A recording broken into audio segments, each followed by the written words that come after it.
So the question is how war in Ukraine has affected Turkey, and about. Well, in several dimensions, of course, it's a war in the neighborhood, first of all. So it's a security concern. There were cases of mines, for example, in the sea, floating down the Bosphorus. So we lived through that kind of issue. And also, of course, Turkey's the owner and custodian of the straits, Bosphorus and Dardanelles, which governed by Montreux Convention. And if there is a war in the Black Sea, that always becomes an issue. And also Turkey has a very good relations, both Russia and Ukraine, which is very difficult to sustain in the war situation. In that sense, I think Turkey has played had started already playing a role in the not in the conflict, but trying to play a role to finish the conflict, if possible, in one day.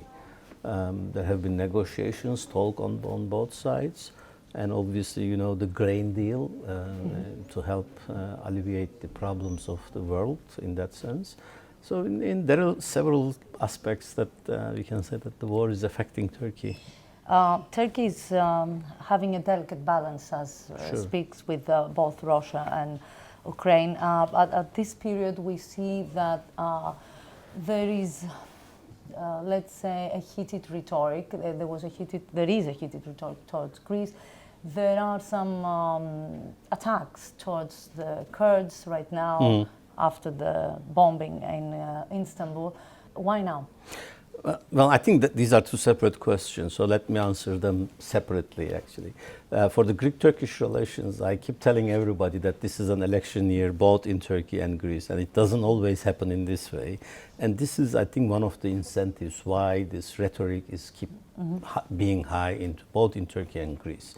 Anytime any Greek politician make any statement, it kind of reflects in Turkey and prompts a response, and similarly vice versa. So I think we're going to continue to see this ups and downs until the elections. And anyway, we have these tensions already raised since August 2020 in the Eastern Mediterranean, and it has not solved yet.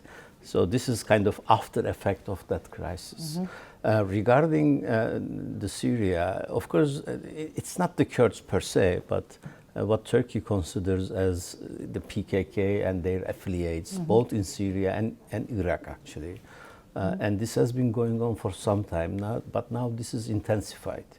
And it has been, again, for some time, few months, that the government has been talking about renewing a new operation in Syria. I think this is now, they have decided, and using this Istanbul bombing as a case, they're going to do it. This current bombing, air bombing, is kind of preparing the ground for a grand operation, it seems so. So we're going to see it looks like, an escalation. It looks like, yeah. So, as you mentioned, it's election year. And we have Erdogan heating up the rhetoric, let's say, in Greece because of the election year. If after the election, if Erdogan remains, will we see the tensions going down? And what will happen if we see the opposition winning in terms of geopolitical orientation and foreign policy of Turkey, of course? Well, first of all, whether the tensions will go down or not, it depends on many things, not only the elections, obviously. But let's concentrate on the elections. President Erdogan has already said last week that he was shaking hands with President Sisi of Egypt, who has a problematic relations with Turkey anyway. So he said, when questioned about this, he said that, you know, this is a state affairs. We can change the policies, and you will see so much change after the elections. So obviously he's hinting that his foreign policy and domestic politics might be different after the election if he wins. That's one side. The second, on the other side, the opposition parties are very clear that their foreign policy will be quite different from the current one. In a sense, first of all, the rhetoric will be different. They will use more diplomatic means rather than the military and security means. They are more committed towards going back to the democratization process and Europeanization of Turkish domestic politics. So this will have all an impact on foreign policy as well.